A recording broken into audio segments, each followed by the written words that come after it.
Howdy, y'all. So, I have played almost all the Resident Evil games, and I know a lot, and I mean a lot about the stories, and I had a question. How would an RE vet rank all the games on a tier list? So that's what we're going to do in this video.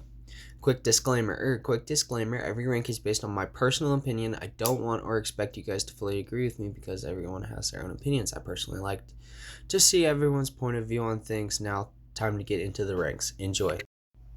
Tiermaker is the website that I used for this video. It's a great website, by the way. So, first up we have Resident Evil 1 OG. Now, this is an easy S tier for me. S tier for me. It was an excellent game. It was one of the first of the series, and honestly one of the best survivor horror games out there. I've played. Next up we have the remake. Resident Evil 1 remake, S tier as well. Was really good in my opinion. They kept it to the OG, just updated graphics, which I liked a lot.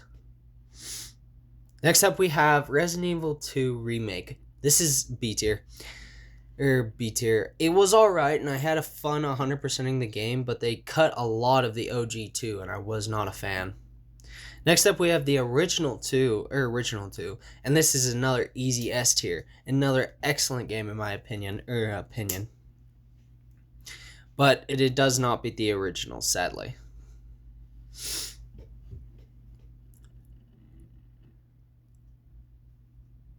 Next up we have Resident Evil Nemesis. This is an S tier above RE2 because they did amazing with this game as well.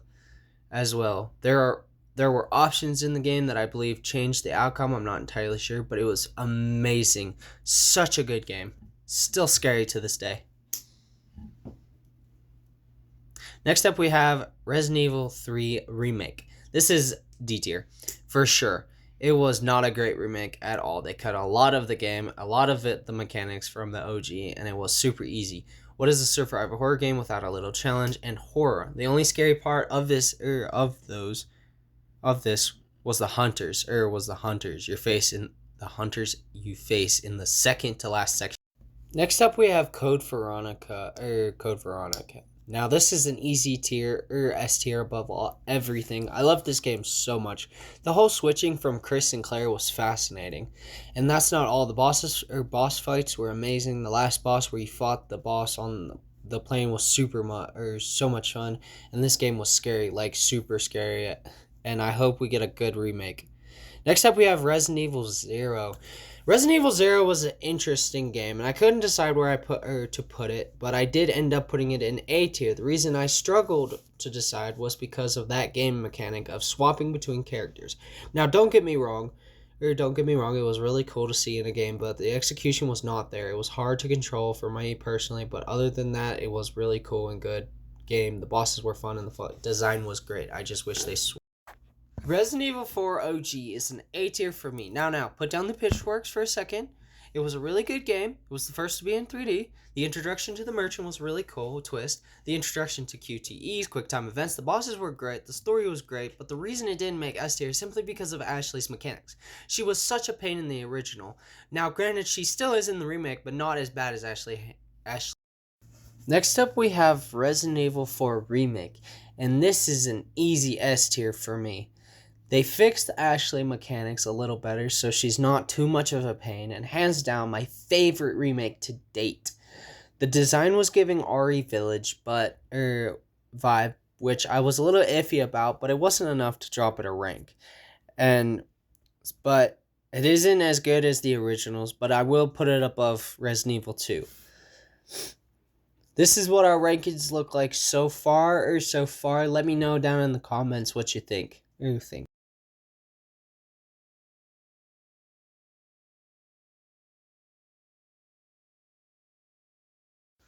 Next up, we have Resident Evil 5. This is another easy S tier for me. And I know that's a really unpopular opinion, but this one holds a special place in my heart. It was the game that introduced me into the series. The design was great, the story was really good, and they changed the merchant thing to be a little less like RE4. It didn't work, but I liked it. Still, to this day, after playing it so much that me and my mom almost got the world record, it still scares me. And it'll always be one of my favorite Resident Evils to date. Next up, we have Resident Evil Revelations. Now, I was torn between C and B tier here, but now I've heard. Now, personally, I haven't played it myself, but fans did not like it. I watched videos on it and it looked cool, and I want to play it one day. But for now, it's going in B tier until I can officially rank it.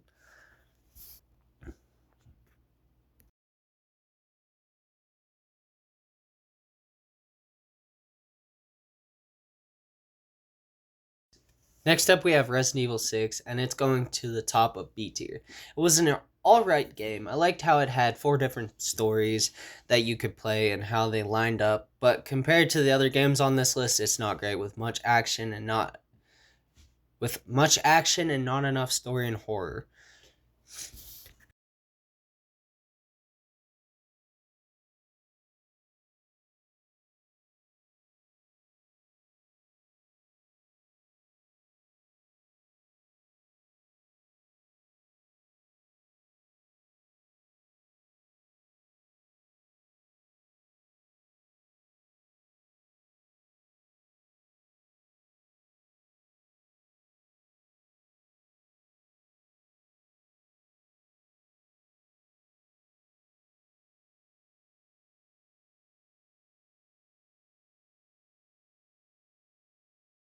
Next up is Resident Evil Revelations 2, and this is going in the bottom of S tier. I personally love the mechanics and the story, all of it. For me, it was something different to the series, and I loved it. How we switched characters based on the chapter was really cool.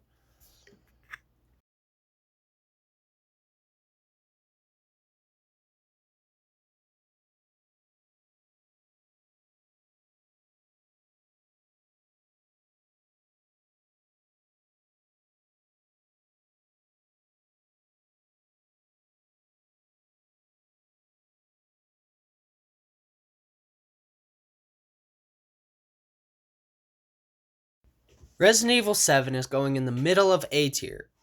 I personally loved it, but there was something it was lacking, or some things it was lacking. It focused too much on the bosses. There was little to no little guys to fight, and personally, I wasn't thrilled. Other than that, they did very well on the horror part and story part. The whole thing with Ethan was crazy.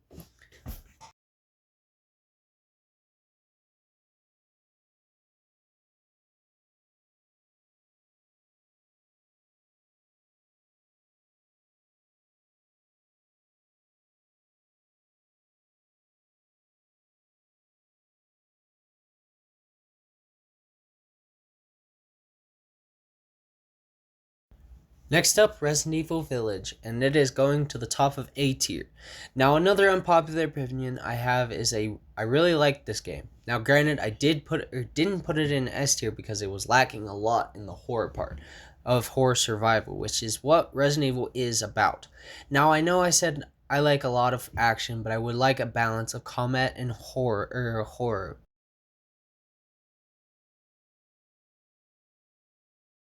Next up, we have Resident Evil Requiem. It is going at the top of A tier because just from the clips, it looks really good, and hopefully in the future we can come back and put it in S tier. But as of right now, we can't play it.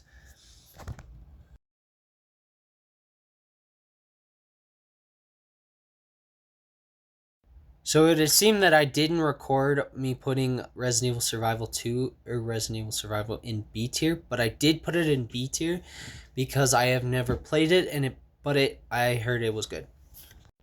Next up is Resident Evil Survivor 2. It is going in the same tier for the same reason as the first.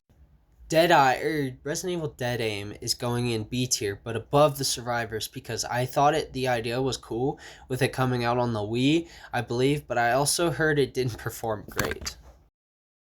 Alrighty, time for the quick placements for these next 5 because I have never played them and sadly will never get the chance.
Alright, next up we have Resident Evil Operation Raccoon City.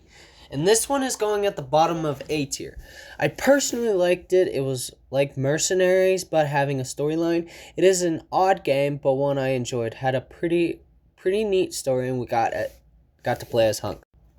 Got to play as Hunk, so I am a happy girl.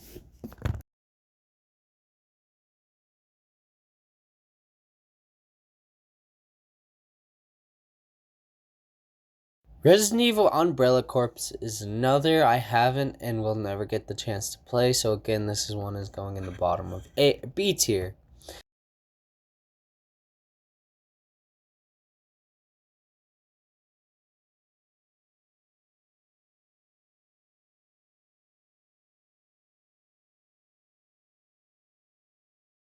Next up, we have Resident Evil Resistance, and this is going in C tier. It was a really neat idea, but flopped. And personally, it was like they were trying to make a Dead by Daylight style game, which would have been cool, but sadly did not perform great.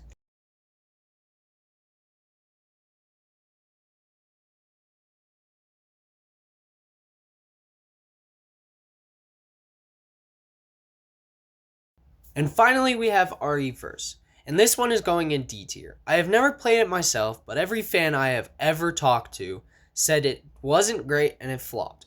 Now, I don't personally like to take others' opinions because everyone is different, but this is like the only game fans agree is bad, so I kind of I kind of agree. I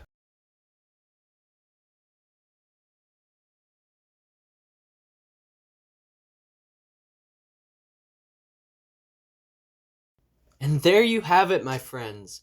A Resident Evil veteran tier list. Let me know what you think of it and if you agree or disagree with me. Again, this is all just my personal opinion. If you don't agree, that's okay. Everyone has their own opinions. But until next time, my friends, have a wonderful morning, afternoon, evening, and night, and I'll catch you in the next one. Bye-bye!